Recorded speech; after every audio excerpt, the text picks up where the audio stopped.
It's hard to put into words what I experienced that night. I wasn't expecting my life, or the lives of others, to be forever changed by a single moment. This isn't something I saw on the news. This is something I lived through. Something I can still hear, smell, and see every time I close my eyes. I'm telling this story not just to release what's inside me, but to wake people up. This is about more than just a crime. It's about who we are when we think no one is watching. It's about the responsibility we carry as neighbors, as parents, as human beings. And it starts with what I saw, what I felt, on that night. This is my testimony. It was a regular Tuesday evening, the kind where you start to think maybe the world isn't so bad after all. My son and I had just left the little plaza down on 24th, where kids still play in the dirt and laugh with no sense of danger around them. I remember holding his hand as we crossed the street, the light from the street lamps casting long shadows. We were happy. It had been one of those quiet, peaceful evenings, and I felt a rare sense of peace. But sometimes, it's in those moments of peace that the world decides to remind you of its darker side. Sometimes tragedy doesn't knock. It just slams the door open and drags you in. I stopped at the corner to talk to my cousin, just for a second. My son was right beside me playing with a stick on the sidewalk. The air smelled like fresh earth and exhaust, the usual for our neighborhood. But then, like a crack of thunder out of nowhere, I heard it. The screech of tires. Not the casual kind, but the kind that makes your stomach tighten. I turned my head just in time to see a car fly past the intersection, fast, reckless, loud. I didn't know yet what it meant, but my instincts kicked in. I grabbed my son's arm and pulled him back just as the car tore by. That's when I saw it. At first, I thought it was part of the car, maybe some loose metal or plastic. But then I realized it wasn't. There was someone being dragged under that vehicle. The angle of the body, the way it moved with every bump in the road. A child. I froze. For a second, everything went quiet inside me. It was like the world muted itself. And then I ran. I ran like I've never run in my life. Not out of fear, but because something primal took over. That was someone's daughter, someone's baby, and she was still alive. I had to believe she was. As I chased the car down the street, I could feel my heart pounding, not just from the physical effort, but from the overwhelming emotion. Rage, terror, helplessness. I didn't care that I had no idea what I would do if I caught them. All I knew was I couldn't let it end like this. I couldn't stand back and let the night swallow that little girl without a fight. This wasn't about heroism.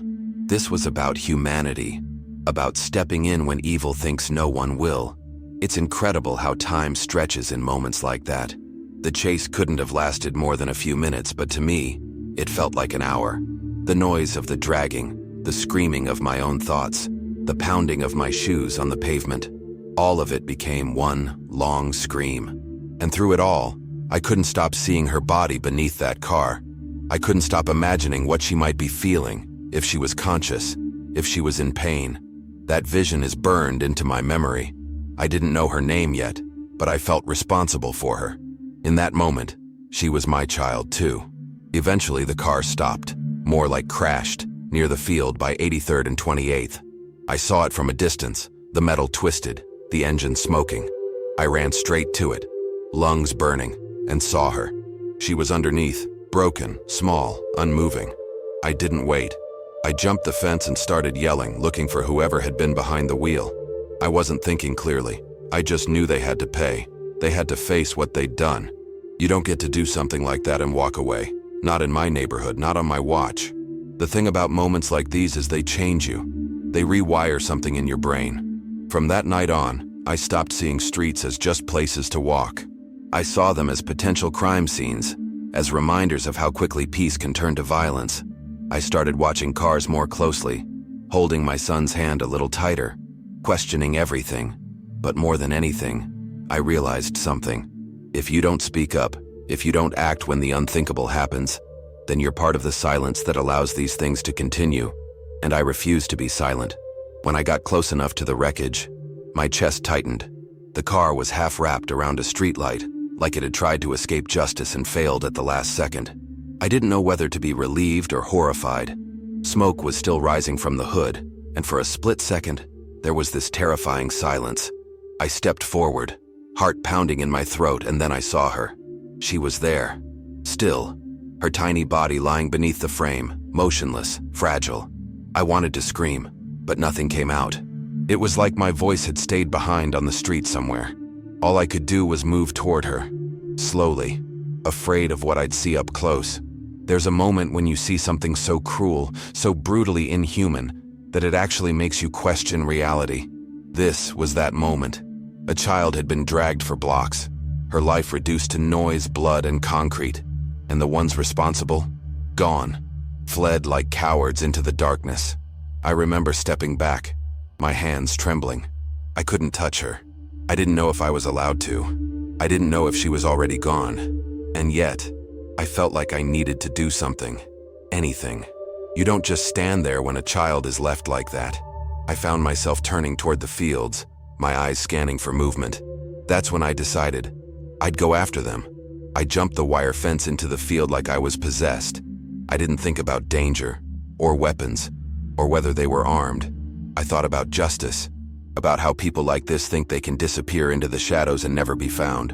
But not this time. Not while I was still breathing. I ran through tall grass, branches cutting my arms, the dark swallowing every shape and sound. I yelled, I cursed.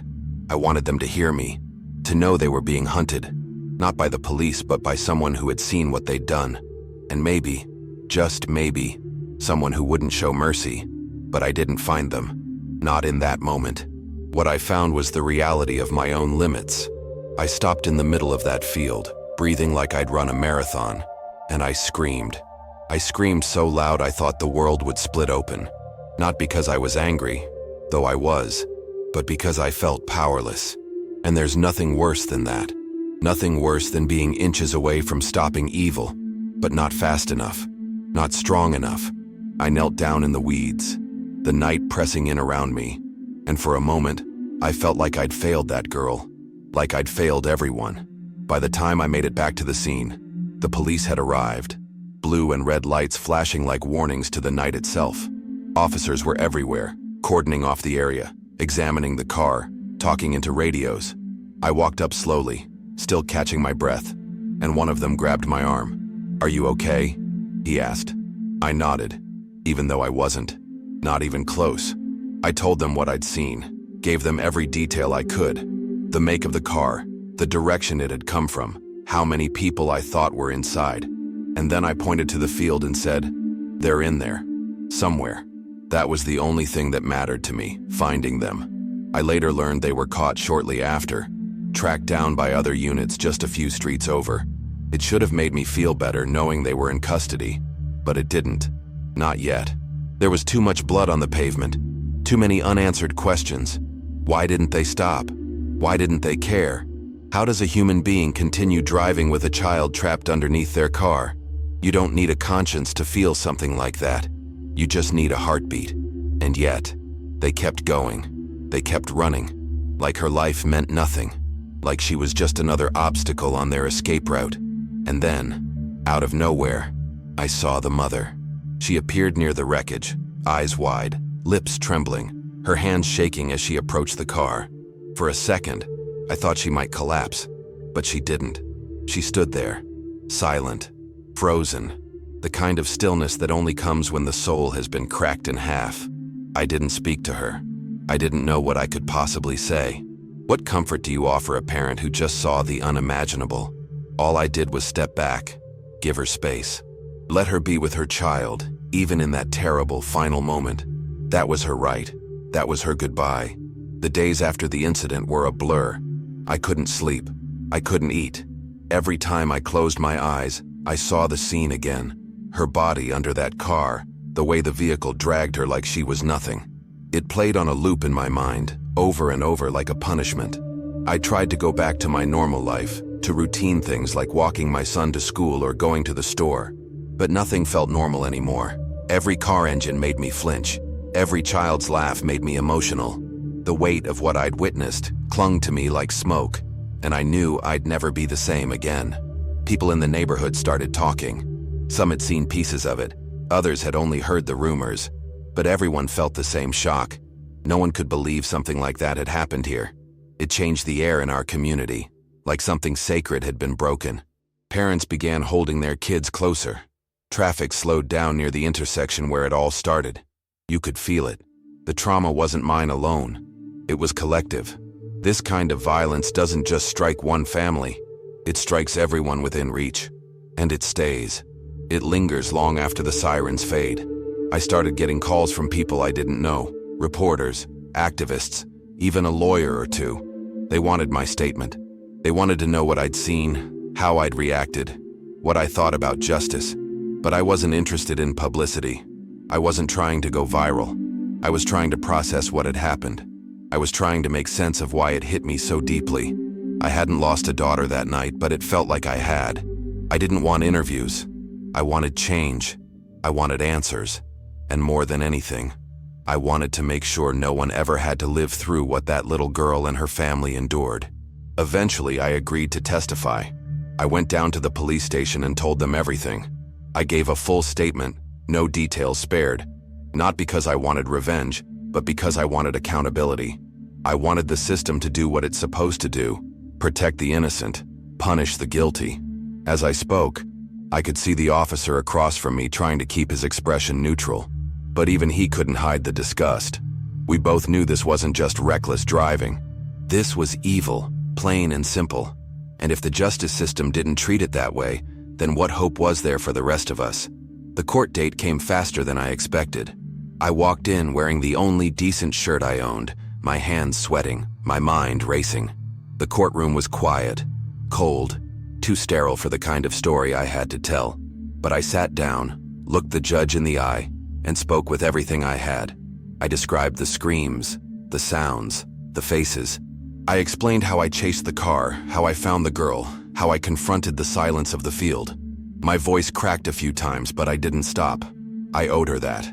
I owed her family that. The truth needed to be heard, even if it hurt to say it out loud. After I left the courtroom, something shifted inside me. For the first time in weeks, I felt like I could breathe again. Just a little. I don't know if it was hope or closure. Maybe both. I walked outside, looked up at the sky, and felt the sun on my face. And I realized something powerful. I hadn't been a bystander. I had acted. I had fought. And even though I couldn't save her, I did everything I could. That realization didn't erase the pain, but it gave it purpose. And that's something no one can take away. Not the criminals. Not the fear. Not even the tragedy itself. And now, I'm speaking to you. You, watching this. You scrolling past another video, another headline, another tragedy that's somewhere else. I'm telling you, this isn't about someone else. This is about you. What would you do if it happened in your neighborhood? To your child? Would you run? Would you speak? Or would you look away, hoping someone else takes responsibility? Don't wait until it's your turn to feel what I felt. Don't wait until the screams are real and the blood is on your street. Stand up. Speak out. Don't let silence be the reason another innocent life is lost. What happened that night changed me forever. It taught me that evil doesn't always show up with a warning. Sometimes it crashes through the streets when you're just walking home with your child. It taught me that silence is dangerous, that looking away is a choice. And it taught me that standing up, even when you're afraid, is the only way to honor the lives affected by cruelty. That little girl didn't deserve what happened to her. Her family didn't deserve the pain, but you and I, we can choose what happens next. We can decide whether we live in a world that lets this go or one that stands for justice. If you're hearing this and you feel something, anger, sadness, conviction, don't ignore it. That's your spirit waking up. That's your soul reminding you that we were never meant to live in indifference. We were meant to care, to fight for those who can't, to protect the innocent. And yes, to follow the one who showed us what it means to give everything for the sake of love. So if you're watching this right now, I'm asking you, don't let this message fade. Share it, live it, be the voice this world needs. Subscribe to this channel and follow Jesus. He's not just a name, he's not just a belief. He's the reason I kept running that night, the reason I couldn't let evil win. When you follow him, your heart starts to beat differently. You see pain differently. You respond differently. You begin to live for something greater than yourself. And that's what this world is starving for. Not more opinions, not more noise, but people with hearts on fire for truth, for love, for justice. And don't stop there. Talk to your family. Talk to your children. Teach them what it means to live alert, to walk in compassion, to act when it matters. Because the world isn't changed by big speeches. It's changed by small moments, by ordinary people choosing to do the right thing when it's hardest. That's how we fight back against darkness. That's how we honor every life that evil tries to erase. So, if this story moved you, don't let it be just another video. Let it be a turning point, a wake-up call, a reason to get involved. Speak up for the vulnerable. Watch over your streets. Show up when it counts. And never forget that you were placed in your neighborhood, in your city, in this generation, for a purpose. What you do today echoes in eternity. Let that echo be one of courage and conviction. Subscribe now. Share this message. And follow Jesus. Not just with your words, but with your life. We're not promised tomorrow, but we've been given today. Let's not waste it. Let's live it for something that matters. For someone who matters. For the little ones who can't fight back. Be the difference they'll never forget. Thank you for walking through this with me. I don't take it lightly. Your time, your heart, your attention. It means everything. I hope this message doesn't just stay with you. I hope it changes something inside you. And I hope you'll come back. Because this community is about more than content. It's about connection, about truth, about rising up together. I'll be here, sharing more stories, more truth, more light. Until then, take care of your people. Guard your streets, and never stop standing for what's right. We'll talk again soon. Stay strong, stay close, and stay awake.